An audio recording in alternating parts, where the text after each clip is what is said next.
Hey, what's up? Like, totally time for 90210. Well, hello everyone. Welcome back to the 90210 show. My name is Mark. With me as always is my wife, Carol. How you doing today, Carol? Hey, what's up? Not much. It's been a good week here. It's October 20th, 1999. Yeah, it is. And we attended a Loo-Ouch. Loo-Ouch. How weird. Yeah. They're weird. Yeah, they are weird. I mean, having a luau engagement party. It's weird enough when, I mean, I know they're in Canada, they're in California or whatever, but like, I don't know, that's weird enough anyway. And then to title this Loo-Ouch. Yeah. Lazy. They should have titled it the one where Steve's dad is horribly racist. Oh my god. That would have been a better title. Yeah, this is a Janet and Steve heavy episode. It is. Although there's other things going on. Yes, for sure. Gone with the Wind and such. So where should we start? I don't know. Where do you want to start? We've got the aforementioned Steve and Janet. That's the main plot line. We've got Gina and Dylan, and Gina and Noah. And Dylan and the hotel people. Yeah. The people under the hotel. The Morlocks that work in the hotel. And then we've got what else do we have? We have sort of a little bit of Noah and Donna, and we've got a little bit Kelly of and Matt. Kelly and Matt, and then we've got a little bit of David and a little bit of David, and you guys know that. Oh yeah, That song Lou Bega. A little bit of David and unnamed radio listener. I don't remember her name. She's not she doesn't unnamed. need a name. She's not going to be around. I mean, seriously, she's a side character. You want to start? She is an NPC. You want to? You want to start with that? We mean no offense to all the hard acting work you put in, ma'am, but you're an NPC. Oh my god, the cat was tangled in the wires and he pulled stuff. Is everything still connected? I think so. See, we let the cat in, and then the chaos ensues. We don't let the cat in, then he bangs on the door. Everything still seems connected. We're still on the air, everyone. All right. For now.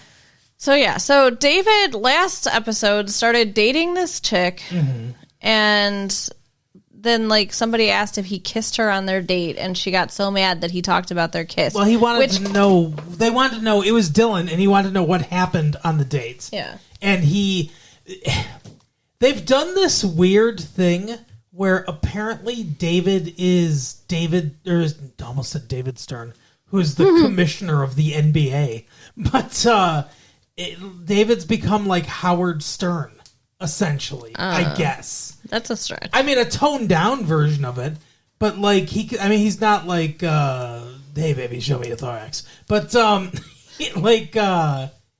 he's all talking about like the guy in the air is different. The guy in the air is a jerk, and it's different than me, and we're different people, and like I'm a pig on the air or whatever. Yeah, he's got a radio persona, which I think is normal. Yeah, I mean, I guess this is heightened versions of ourselves, but it's normal to have a radio persona, I guess.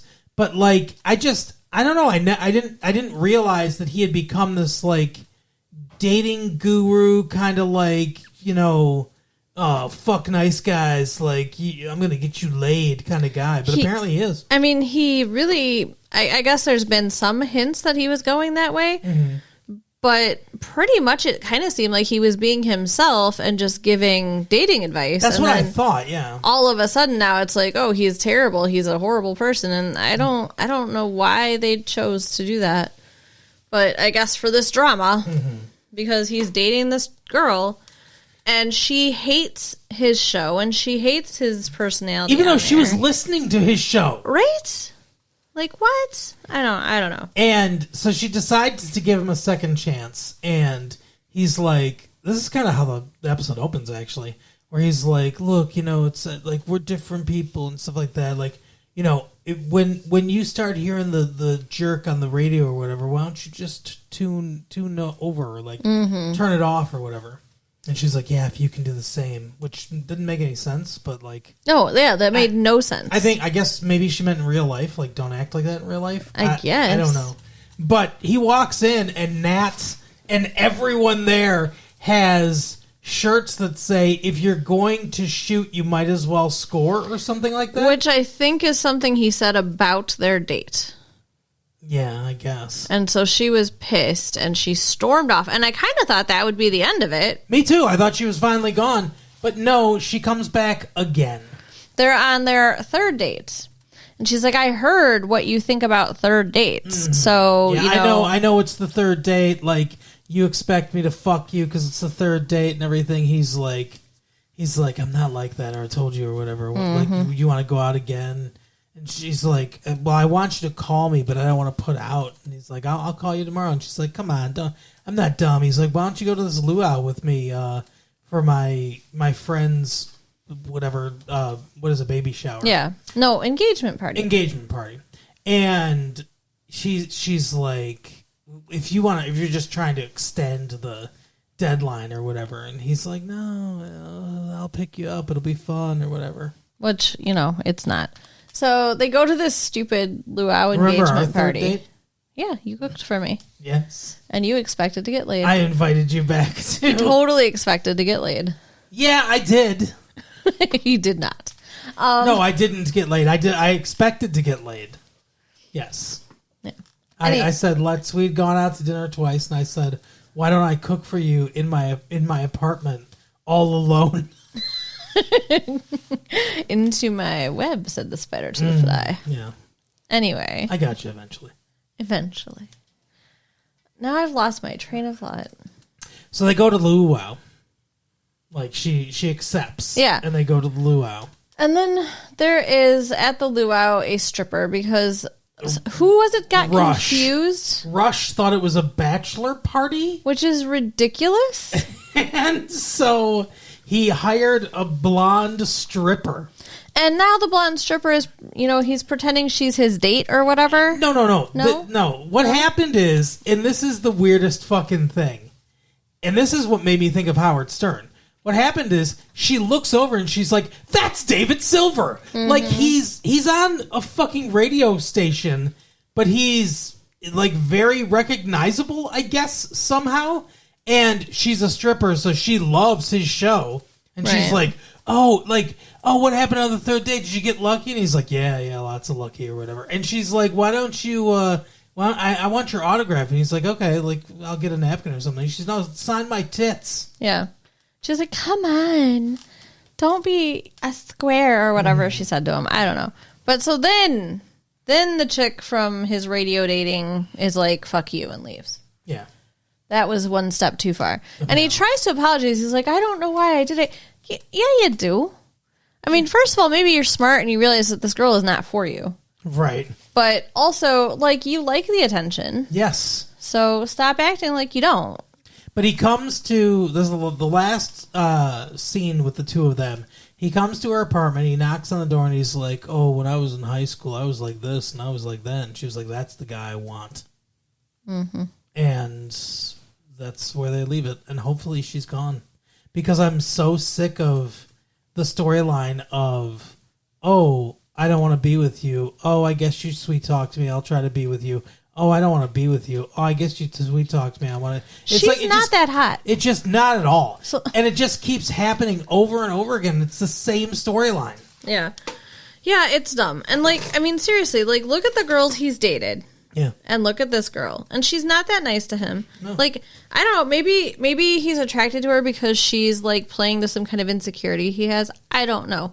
But it needs to stop. Yeah. She's not worth the effort. No.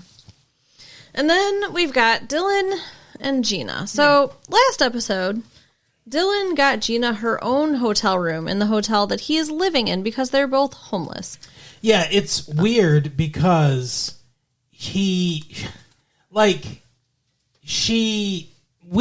this wasn't fully established. He offered, and she was like, fuck you or whatever. I'm looking for my own place and stuff. She couldn't find her own place, whatever, blah, blah, blah, blah, blah. But, like always on this show, it's just resolved off screen. Mm-hmm. And it's conveyed to the audience with a line, oh, why don't you go down to your own place or whatever. Right.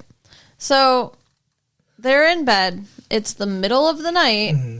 They've had sex, and he's talking about how he wants to write because he likes to write at night because it's quiet at night. And she turns on the TV. So, like, Gina, get a clue. Right. I mean, sorry, I want to be on her side, but I feel like she was being pretty dumb. And it's Gone with the Wind, her favorite movie, is on. And he says, why don't you go watch it in your own room? Whose favorite movie is Gone with the Wind? I don't know. Who's under, like, 60? I don't know. It's not a bad movie. It's not a bad movie, but it's a long, long movie. Yeah. I mean, I don't know. I liked it, but it certainly is not my favorite movie. Fiddle-dee-dee. But anyway, yeah, he's like, why don't you go down to your own room? And she's like, oh, so I was good enough to be up here to have sex with, but now I need to leave or whatever. And he's just like, yeah. Well, I said the same thing he did. She was like, well, it was okay to call me up for sex or whatever. He's like, yeah. You know? So awful. So then when she's leaving, there's a dude going into the hotel room across the hall, and he thinks she's a prostitute. Yeah, because he's like, oh, I've seen you coming and going at all hours of the night at this room. And she's like, okay, none of your business, whatever. Mm-hmm. And he's like, look, if you want to make some extra money, like, you know. Work for me. Yeah, I like high-end only, blah, blah, blah. Yeah, all the girls in the hotel work for me. So apparently he's like the pimp of the hotel. And Dylan punches him in the face. Which, you know, thank God. But then Gina is just like, you make me feel just like he does, and gets in the elevator. Which I get. I understand why she feels like a whore. He calls her up to the room to have sex with and is like, go away now. Yeah. Yeah. That's what you do with a prostitute. It's not cool, but at the same time, it's the middle of the night, and she was turning on the TV when he says he wants it to be quiet. And also, kind of at the same time, I mean, that's any relationship where you're not living together. Mm-hmm. Like, you do more than, and maybe that's all they do is have sex. Like, maybe they should go out to dinner, have dates, like, actually do things together besides sex. But, like, I mean, that happens a lot. You go on a date, when you're long-term dating like they are, but you don't live together. You go on a date, you have sex at somebody's house, and then, oh my God, he's trying to open the door. He's jumping to the knob to try to open the door. But anyway, you have sex at one of the houses, whichever one, and then you go home. Like, that's the normal progression of things, and you go watch Gone with the Wind by yourself in bed or whatever. But if there was no date, there was no dinner, there was no conversation, then it's shitty. I get it. Yeah. So then he feels bad and decides to make it up to her. So he gets a projector and puts Gone with the Wind on in his room and gets like popcorn and stuff for her. He has a big popcorn machine brought in and like got people from the hotel room dressed up like ushers. Is he like the fucking king of this hotel? What the fuck? I mean, it's like he owns the hotel, but he doesn't. He's a millionaire, so he just gives people money and they do what he wants. I guess so. He needs to go get a place, though. It's kind of ridiculous that they're living in a hotel and he has millions of dollars. Go buy a house. He's paying for 2 rooms in this hotel. Right. That's got to be so expensive. You're not going to be a millionaire forever if you keep paying for that. No shit. He does not handle his money well. I mean, who knows what kind of investments or whatever he has going on in the background, but it doesn't seem like he's making good choices. Well, he owns the fucking After Dark. Yeah. Or whatever. Yeah, that's true. But anyway, so yeah, that's that storyline. That's kind of how that's resolved. But then we also have the hotel maid's children are calling and harassing Dylan and waking him up all night. And their community center has been shut down, so the maid has to bring her children with her to the hotel. Yeah, that's what we find out. And she drags them up to apologize because they've been prank calling his room. And she explains all this, and he's like, but I'm going to get you guys back. What a weirdo. He's like a 26-year-old man, and he's like, I'm going to get you back. And he puts a fucking crab in their backpack. Two crabs. I don't understand. I don't know how that's a prank, really, but like, it's weird. Yeah. He's weird. But it's to show he's bonding with these kids or whatever, I guess. Then he tells them to prank the other guy, the guy across the hall's room. The one that is the pimp, I guess. Yeah, but they don't do that. They prank him more. Yeah. Because of the crab. And then they put two crabs. The crabs he gave them, probably. Into this old woman's bathtub. So their mom gets fired. Which is awful. But yeah, they're like, this is not a daycare center. So, which, I mean, yeah, you can't bring your kids to work with you. That's not, like, life. Yeah, there's a lot of entitlement of all kinds of class of people on this show. The entitlement to think, I can just let my kids roam around this fucking hotel. Yeah. Can you imagine two twin brothers just fucking, like, storming around a hotel? That would be a show, but... Right. Yeah, it's crazy. But so Dylan feels bad for them and just pays whatever, gives the money to the community center to reopen so that they have a childcare program again. Yeah. And then the guys like that runs it's like, Dylan, you're the fucking best person in the world and you're really good with kids and you should fucking work here and volunteer because you're awesome with kids and we love you. And Dylan's like, no thanks. Because that's what everyone does. Everyone just kisses Dylan's ass. Mm-hmm. That's why it was fun when David was like kind of giving him shit and calling him out on his bullshit because he was the only one in the world doing it. But like, I don't know, they haven't had an interaction for a while, so... Yeah. Oh, I'm sorry. Were you wondering what I was looking at? No. There are bees outside the window. Oh, nice. They're gone. Oh, well, yeah, they're gone now. It's really fucking late in the year for bees. Your guys' days are numbered. Yeah, that's true. Anyway, so yeah, he says to the guys like, oh, I talked to her and everything, and it's not going to be a daycare anymore because I get to go back to here and everything, and Can you give her job back? I'll buy you some schnapps. To the guy that runs. You know how cheap schnapps is? Yeah. What kind of flex is that? He asked for that. But I'm just saying. I want some schnapps. Okay, go buy some, sir. Mm-hmm. But anyway, so that resolves that storyline. It may seem like we're rocketing through these, but most of these have like 4 minutes of screen time. So yeah. Then I guess we can talk about Gina to wrap Gina's storyline up. We can talk about Gina and Noah. Because Noah is having problems making money. I don't exactly understand how I guess I kind of get how the business operation works. Dylan owns the building, but Noah owns the After Dark.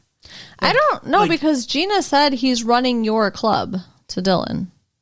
Yeah, maybe. I don't know. But he's not.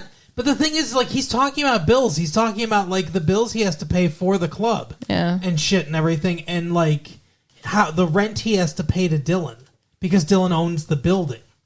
So it's he wouldn't be paying rent to Dylan for the building if Dylan owned the club. So I think Noah owns the concept of the After Dark, I guess. The club itself or whatever.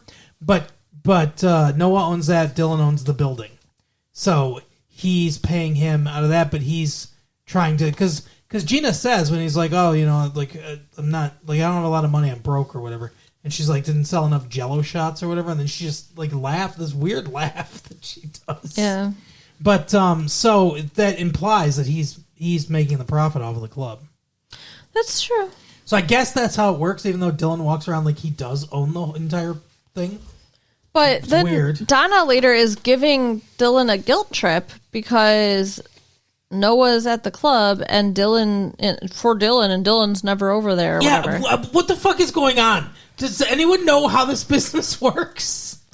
I think much like all of the rules in this show, they're very flexible and don't actually mean anything. I guess so. But anyway, so he wants to make more money.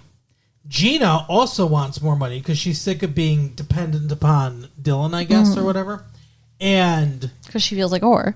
there's this throwaway line of like, what happened to all that money that Donna's mom gave you or whatever? And she's like, my mom spent it all. But it's like, they split it. We saw that. It was a scam, and they split it. And like, I guess Gina just ran through her half of it. I don't know. Yeah. But anyway, so she has an idea based on the pimp, who also does. He has ladies that dance and shit like that or whatever. And she proposes to Noah an after-hours club, and even more after dark, after dark. Right. After dark, too, where it's just ladies dancing around, doing lap dances, stuff like that. So it's a strip club, essentially. Mm-hmm. Unlicensed, I guess. I don't... do you need a special license for... Yes. Yeah, okay, so unlicensed. And to just do that, like have that and make money. And he's like, where are we going to get the clientele from? But they're not just doing that. She also says, and the girls can arrange whatever they want. Yes. So, like, I mean, she's even just flat out saying, like, they're going to be doing prostitution out of this club. Yeah. So. Which seems like could completely destroy the entire club. But, exactly. Not a good idea. But he's like, where's the clientele going to come from? And she goes, this black book I got. It's all the contacts. Why does she assume that all of this publicists or public relations person's contacts are going to want to use prostitutes and strippers? Yeah, she says these are all like the major players of Hollywood over. That's what's in her book. Yeah, why does she... I mean, like, sure, lots of powerful guys, I guess, like prostitutes and strippers. But, like, I don't know, it's just weird to think, like... And what is she going to cold call them all? Right. Hi, is this fucking, I don't know, Steven Spielberg? You feel like getting your dick sucked? Like, I mean, how does that call go? Yeah, that's a good question. So, it's weird. Mm-hmm. But yeah, as you said, Donna is giving Dylan a hard time about, oh, fucking Noah's putting all this work in or whatever. You don't do shit.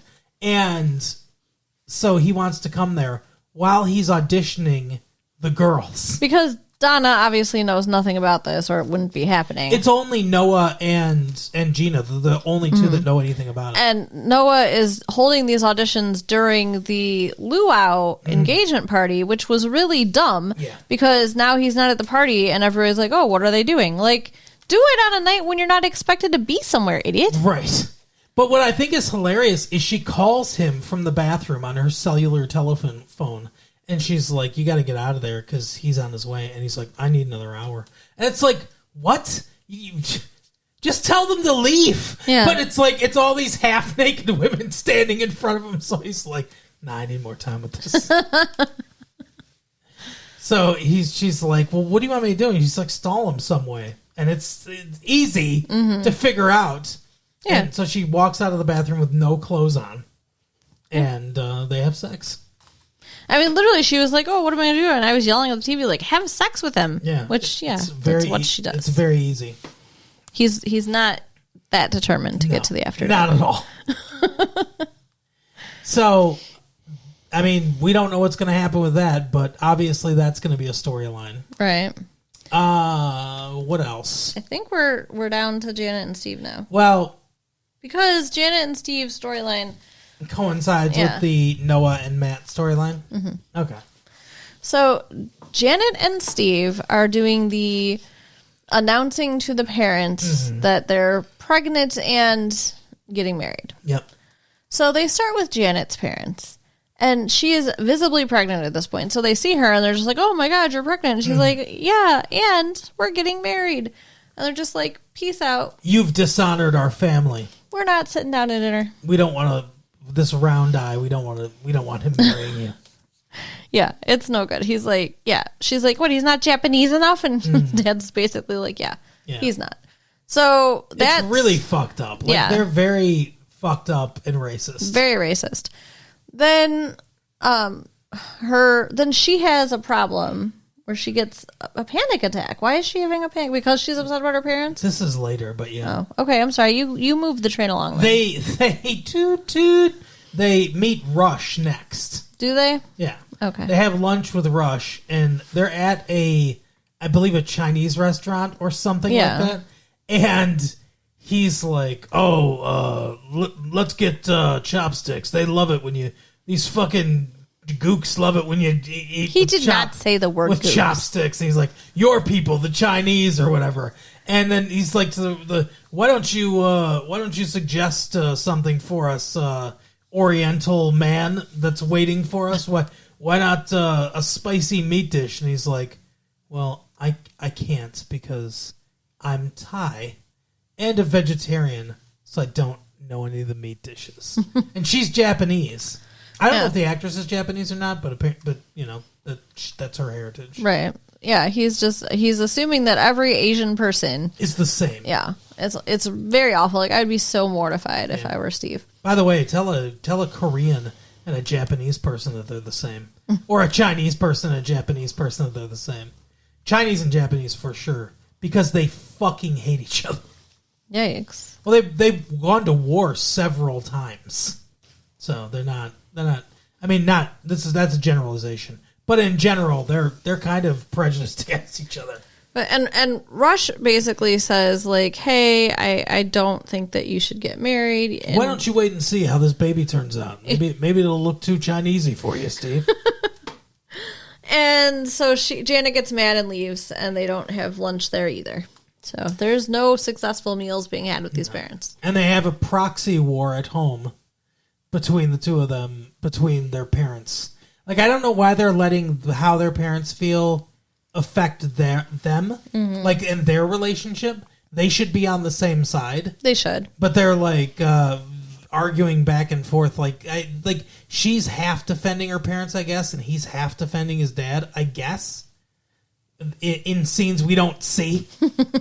Yeah. So, yeah, they're arguing a little bit. And then she ends up having a panic attack, which she grabs her stomach, and everybody's like, oh, my God, get her to a hospital. I still don't understand this. Like, she's like, oh, my heart was racing. Well, then why were you grabbing your stomach? Yeah, it's weird. Like, it seemed like she was intentionally acting like something was wrong with the baby. I don't understand. You think she just wants attention? I don't know. But everything's fine. She has an ultrasound. Baby's fine. She's fine. It's just too much stress. Yeah. So they're telling her she needs to reduce her stress. So her parents were called by someone. It wasn't Steve. Well, somebody called her parents. I don't know. But in the meantime, because Samantha Sanders can't be there, she sent her lover in her place. Okay. That's fucking weird, right? Yeah, it is. But she's there for the luau. She's there for the few days beforehand because she's there in the hospital room. Is she? Oh, weird. Yeah, because when the parents come, he's like, "This is my older adopted sister." Adopted sister, yeah. But the parents come. Not the mom comes to the hospital, not the dad. Yeah. To check on Janet. The next day, the mom and dad come to the house and are like, "Hey, we have a proposal. Yeah, come back home and live with us. Go get your master's degree like you wanted to do." What is her degree in journalism? I guess I don't know. Get your master's degree, live with us. We'll take care of all the bills. We'll help you raise your child. And Steve, you can visit sometimes. Right. So what the fuck are they thinking? Like, she's marrying this man. Were you self-censoring there? Huh? Were you self-censoring there? Like, what the fuck? Okay. What were they thinking? I don't know. They were thinking that they could convince her to leave him. With money. Yeah. They thought they could bribe her because they'll pay for stuff. Correct. To come back home. Right. Yeah. Stupid. Yeah. Agreed. I mean, Steve has money. It's not like they're poor. It's not like they're living on the street. Yeah. So, in the midst of all of this, she is nesting. Steve's complaining about how, like, she wants to paint things. She took him to the store just to look at swatches. Like, he doesn't know what to do. She's talking about a nursery. There is no nursery. Because currently they live with Noah and Matt. Right. But in the Walsh house. Yeah. I love that they still call it the Walsh house. Do the Walshes still own that fucking house? Who knows? I don't know. It's the weirdest fucking... Are they paying rent to the Walshes? Like, what's going on? I have no idea. It's so weird. But so Noah and Matt are like, oh, well, we'll move out. One of us will move out. One of us will move out. So you can have a nursery. Yeah, so that you can have an extra room with a nursery. So then they're discussing their relationships and trying to decide who should move out and if they're going to move in with their girlfriend. Yeah. And like, Matt, they go two different ways. Mm-hmm. Matt is like very upfront, and he's like, "Hey, Kelly, I think we should move in together or whatever." And she's like, "That's really nice for you to think that." Yeah, she's not interested. She does not feel like they've been together long enough, or whatever. And Noah, probably understandably, doesn't say anything. Doesn't want to talk about it with Donna at all. Don't blame him, because last time he did, they broke up. Yeah, so he's keeping his cards close to the chest. But Donna is all put out that he's not talking to her. She's like, why isn't he suggesting this as a possible... I don't know, Donna, what... You're an idiot, Donna. Because last time a strange penis ended up inside of you. Right? That's why. So Donna, I think, kind of wants to move in with him, and Kelly is like, oh, God, no. But they don't... They should talk to the ladies. Like, I feel like the four of them should talk anyway. I don't know. But... I think the four of them should just have a sexy night together. Oh, my God. Just the four of them. You just want to watch that, don't you? So, I know I should know this, but I don't remember how it wraps up with the living situation. They go to flip a coin, but Donna catches the coin in the middle and says, we're moving in together. It doesn't matter. Yeah. Noah's moving out. We're moving in together. Even though, like, they haven't discussed it at all. Yeah. Yep. She just wants him to be on board with it. And he's like, are you sure? Are you really want to do this? And I'm like, yeah, they're breaking up again. I don't know. I mean, we're running out of time. I feel like maybe they're going to end up together. Maybe. Who knows? I don't like it. Yeah, I don't either. I thought her and David would end up together, but whatever. That's what everyone wants in the world. And they're like, fuck you all. Yeah, apparently. But yeah, that's... I guess that's it. So Matt's going to stay in the Walsh house? I guess. I he think should move out, I think they too. should both move out. Because, like, they're getting married. They're having a baby. Let them be a family in the house without roommates. Yeah, but right now... But you know what'll happen is he'll move out off screen. They'll just resolve it off screen. They won't even say anything. It'll just be like, oh, Matt moved out, too. And then Kelly is... Oh, I bet he'll move into the Malibu Barbie Dream House, Beach House. Yeah. Yeah. Because both Janet and Donna are leaving. Yeah. Meaning Kelly will be there alone. So, yeah, he should move in there. Even though she doesn't want to live with him. No. That's fine. Man, if those walls could talk. Be like, we've seen a lot of weird sex. You guys all have sex with each other. Oh, my God. You are in a mood. I mean... But it's true, though. Because fucking David and Claire used to have sex there. Oh, yeah. They used to... think about all the different couplings that have been in those rooms. Yeah. It's fucking weird. It is. Throughout the show. We should pass each other around. Yeah, we should go through and remember who everybody has been. Yeah, we should. We should make a flow chart of... Yeah. Like the last episode, we can go through a flow chart of everyone who's been with everyone else. It would take too long. There's too many penises and vaginas involved in this. Yeah, that's true. But yeah, that's where they settle things. So we'll see what happens next episode. Pretty good episode, honestly. Yeah, it was decent. I didn't hate it. No, I didn't hate it either. But yeah, that is the episode. Carol, why don't you tell people where they can find their own Loo-Ouch? So you can write us at latefee1994@AOL.com. Mm-hmm. Check out our website at www.retrolatefee.com. Yep. And share the tapes with your friends. All right, see you next time. Bye. Bye.